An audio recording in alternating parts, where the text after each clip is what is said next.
Hi, I'm Kate and welcome back to another Baby Got Scraps, and today I believe is the 19th, even though I said it was the 19th in the last video. I was wrong. This is the 19th, and it's also Take Out Your Tools Tuesday. So what tools are we going to take out today? Well, I don't really have any tools per se, but I do have one, which is actually like I have two. Okay, today we're going to focus on edge distressing, right? I have this little distresser from Close to My Heart, and it's got little blades inside right here. And basically it's a safer way than using this blade right here to rough up my edges. And that's kind of the way it is, but you can also edge distress in other ways. I'll pull out this little piece that I used from another layout, and you can distress your edge by ripping it, right? You can distress your edge by roughing it up like so. Okay, and the more you work at it, the more it gets roughed up. It's just a different type of roughed up edge. You can also edge distress using your ink, right? And you can do a little bit, right? Which this is a bad example because you can't really see it. Or you can take your ink. Hey, look, I have an ink pad right here. Isn't that great? How convenient. Okay, you can also edge distress a lot by really inking it and really getting that distress old paper look. So distressing your edges isn't always making a mess and roughing up the edge with some sort of tool or ripping your paper, not paper, more. Edge distressing is also where you can take ink and stick it on and make it as light or as dark, as heavy as you want it. This is also considered distressing your edge because you're making it look old, right? Or you can take it straight to your ink pad and distress the edge just like that. Now I've really got all that ink right there on a distressed edge, and it looks like it's been through a thing or two, right? So 4 different ways that you can distress your edge. And I don't know which way I'm going to do it on this layout. I am still working with all of the photos that I have disassembled in my first, I'm not sure which one I don't even know what to call that, but I have quite a few. I actually have a pile over here on my left of layouts and projects that I want to do for Baby Got Scraps, in case I haven't mentioned that before. It's true. I want to accomplish a few things during this month. During the Baby Got Scraps, there was layouts that I wanted to disassemble and put back together, but because some of them already had, like, this one has photo mats all over them, some of them have decoration already on them, things like that. I'm going to consider those as my scraps. They're scrap photos, right? That I just took off of a page. I have scraps that have been in my stash forever that I want to try and use up. And then I also have my papers here where I just want, like, this one's got papers in it from a leftover project or two. And I've got this one. This one's awful. I can't use this one to save my life, you guys. I'm going to have a hard time with this one. I really, really am. But I'm working through it. It's getting skinnier. It's getting, they're getting done. I promise, they're getting done. So I do have quite a few projects over here. I'm looking at, yeah, quite a few. Where was I going with that? I don't know. But I just wanted to let you know that the next couple ones were going to be these photos left over from the Shark Reef Aquarium, and also a set of photos from the Secret Garden and Dolphin exhibit at, is that Mandalay Bay? No, this is at Mandalay Bay. The other one was somewheres in Vegas as well. We'll just leave it like that. What do I have? I'm taking up way too much time as it is. I have this little paper pad.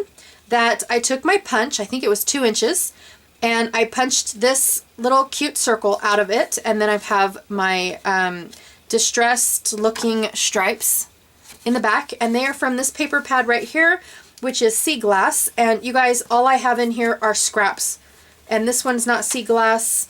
That one, scraps, and maybe like 5 or 6 full sheets of paper, right? I'm pretty sure I've gone through this once or twice before. I can't remember. These ones are all scraps going on, and then another full sheet of paper. So I don't plan on using everything in this to fit on this layout. No way. But I do have, you know, like pieces I want to use. I also picked out these leftovers from the embellishments that I just made. I had 3, 4, can't count. I had 4 pieces of this wood grain or text on the other side. I don't mind the text either. I flip it so I remember. And then I also had this strip left over from the embellishments that I just made, and this strip left over from the embellishments. I have these pieces left over from a paper pumpkin. I can't really call them leftovers when they're still in the packaging and like they're not even popped out, but they are leftovers from a paper pumpkin kit, which, in case you guys don't know what a paper pumpkin kit is, it is a small little card kit that Stampin' Up! Does like a monthly subscription for, and it's really super cute. I've found several uses. Oh, there's another piece. I found several uses other than just cards using those kits, so I enjoy those. I have this sheet right here. I believe it's a paper house sheet. I cannot remember, but I have those. I was thinking about using the word explore and then maybe some of these little fun bits. Picked out some Kaiser Craft embellishments that I thought would go good. I picked out this image. It says seize the day, but I kind of want to cover it up and make it say something else. I don't know what, but I want to make it say something else. From Ocean Blue or Blue Ocean by Graphic 45. This is also from there as well.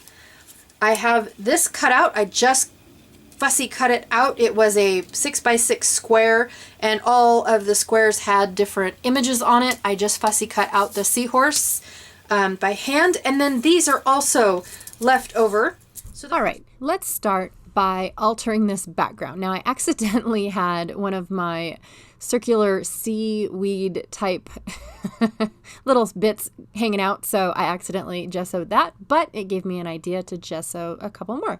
I am just going to randomly scatter these, not really random, no, I'm going to put them, I'm going to lay these little arrow pieces down, but they're not going to be like a repetitive pattern. Each of them are going to be slightly different than each other, I guess. Wow. Each of them as, anyways, I give up. So I am just basically, just gluing down all of these little bits. Now I went to go get my candle warmer. So when I use the Nuvo embossing mousse, my mousse dries out really fast, but I have found that if it's helpful if I have my candle warmer out and warming up my mousse. But then I decided that I don't want to use my mousse, and I wanted to pull out a something a little different. I wanted to make my own texture paste, I guess is what it is. So, and that's later. Basically, I'm just finishing off. I use up every single one of these arrows, and I am so super stoked. Yay! I finally got them all used up and on a couple projects. I'm grateful for that. So now I am just going to add a little bit more gesso on top of the arrows, trying to kind of make them look like they're blended into the background and not just stuck on top of the background. So I am just, I'm dry brushing the gesso on. I'm not using it to where it's totally thick or anything. By the time that I move my paper, it is done. So I am mixing my Tim Holtz or Ranger texture paste, I don't know what the official name is, with a sparkle spray from Nuvo. And I don't remember exactly the name of sparkle spray. I actually have 2 different ones, but it's the only 2 blues and bluey greenish ones that they have. And I'm adding the light blue on top of my arrows. And then I'm going to go and add some, now this one here, I think it's peacock something. I don't really remember, but it's it's gorgeous. It is a gorgeous like sea green. I can't even imagine telling you. So I didn't want to smudge any of my light blue that I did. So I'm just going to quickly dry it off. I just didn't want, if I put where I originally wanted to put my stencil, I didn't want it to smudge the light blue. And then I changed my marbles and decided to put it at the bottom of my arrows instead of right next to the light blue. So, and I really do like how this looks. I love the fact that I have this Amy Tan little stencil. I got it in a 4-pack, but I don't remember where. It's just so random. So this is my Use It Up journal. I basically just take all of my mixed media and smush it on a page, and I am done. My background is done. I took that sparkle spray and I put just random dots all over the border in certain spots. And so I'm just showing you guys that. I just took the lid off, and from the little tube, I flicked it with my finger, and that's about it. So, trying to figure out arrangement for my photos. I think I like this. I love the belly of that shark, you guys. It's just my favorite. Here's where I decided to gesso some more embellishments because I really liked gessoing the vellum pieces. They're still kind of vellum-y, but I do like how that gesso looked. So it's a happy accident. Yay. Now I'm just going through all of my scraps and trying to figure out which ones do I want to put on this layout. Now there's not a whole lot of room for, like papers. It'll take away from the background. So I don't really need a whole lot, but I do want to have some papers because I want it to be a base for my clusters. I want there to be like a solid foundation for my clusters. All right, so I am taking this strip of punched out paper. I used my notebook punch on this one in a previous project. And I am basically just, I ripped up part of it because it was too thick. And then I smushed it all up. I didn't really want to wad it up because it is cardstock. Excuse me. But I did want to give it that crinkled effect. And now I'm using my edge distressor to rough up the edge of this little mixed media strip that I had left over as well. These are the last little strips I have too. I'm so super stoked to use my stuff, you guys.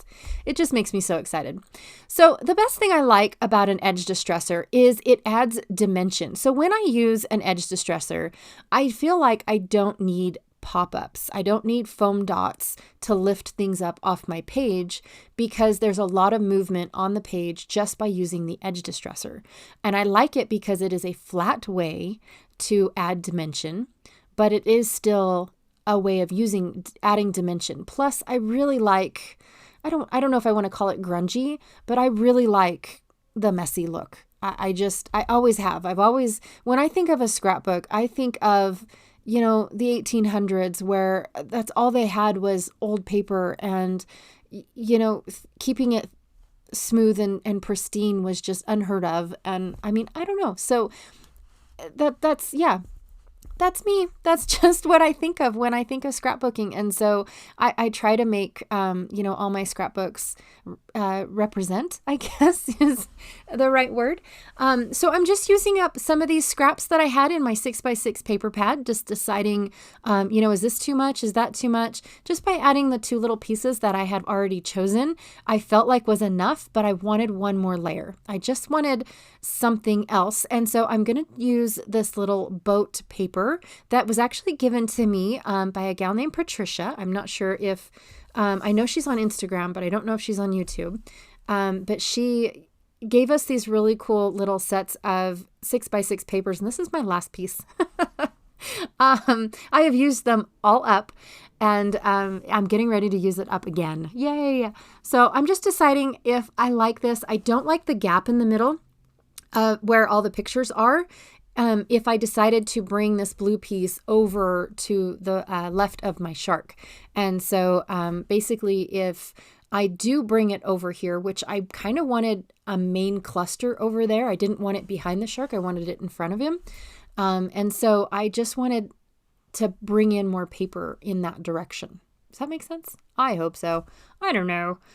So I decided to take my last little piece and cover the gap that was in between the photos. And then that way it looks like I purposely put that whole entire piece behind my photos. Nobody will ever know that it's just scraps. Oh, I'm such a dork.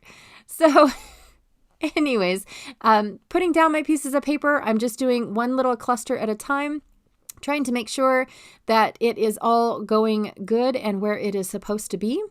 And just what direction am I going is basically what I'm doing here. I also, for one, when I glue all this down, I use too much adhesive. I like to tuck things behind my layers, and I use way too much adhesive. And so I end up needing to lift things up. And so, which is fine because, I lifted all these pictures and all that stuff. I mean, look at the mess behind those pictures. That is terrible.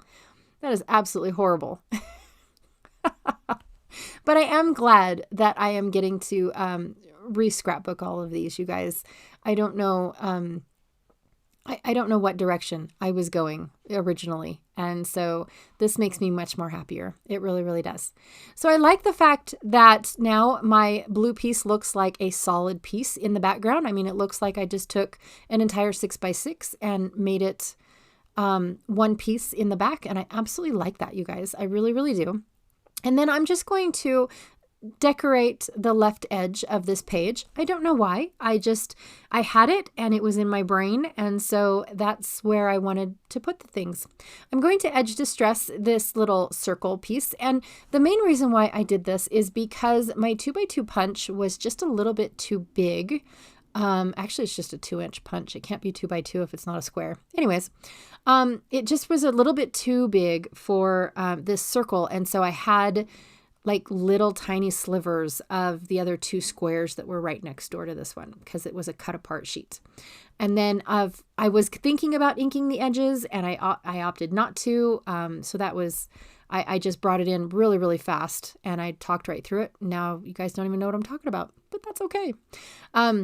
Here I am lifting and pulling and tugging things because I knew I wanted to take these circular coral bits and put them underneath all of my things. I mean, I knew what I already wanted to do. I just forgot. I just get so excited putting stuff down. So my lionfish photo does have a dead space and you can see the edge of the tank. It's kind of ugly and I didn't want to see that. So I'm trying to put something down there, but my seahorse is kind of looking a little like it doesn't belong. I think about it now, I should have took gesso and dulled down that gold and I think he would have looked really pretty, but he's already glued down. So it's kind of, but I looked around and he matches that starfish in the picture.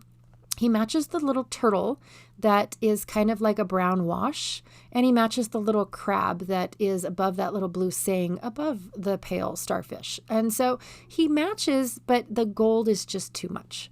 I should have rubbed some gesso on top of him to dull him down a little bit, but I didn't. I didn't even think about it until after everything was all said and done, and I took photos, and now I'm doing this voiceover. Now I'm thinking about it.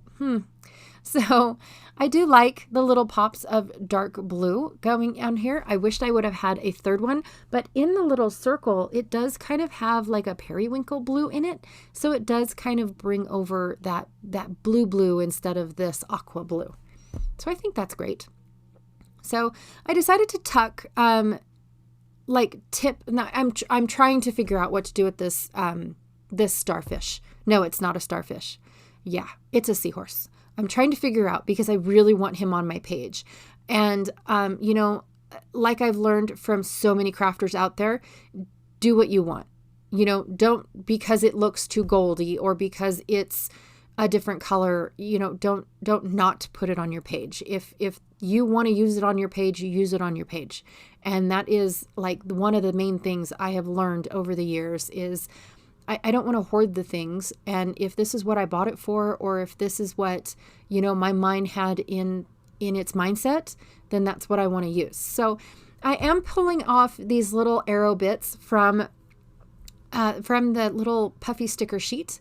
And I put 3 down below in the Explorer cluster, 2 underneath the Explorer and 1 all the way over on the side. I like splitting up my little arrows like that. I just feel like it gives it movement, and it looks like it's like telling your eye to go in this direction. And I really like that. So I also put 2 below the seahorse, and then on the other side of the seahorse below the little saying in the circle. It just says fun times. And then there's a saying that goes around it as well. But once I'm done gluing this down, I think I'm going to call it done. There was one other thing that I wanted to do because I didn't think I was going to use this seaweed, but I thought, you know what, it's not going to kill me to tuck it in and see if I like it. And I thought about it and I was like, yeah, I do. I made these, or I painted these for this layout, and so I'm going to use them. It's not like I don't have any more to do. You can barely see them, but I like the lift that it gives because I'm only gluing them down in the little base, and so now I have that little lift of seaweed going on, and I absolutely like how this turned out, you guys. Thank you so much for hanging out with me today and watching what I created with my scraps. Be sure to check out what everyone else is creating. Stay tuned for some close-ups. I had so much fun making this background and taking this very, very, very busy base page and making it to where it became part of my embellishments. So thanks for watching, and I will check you guys all out tomorrow. See ya.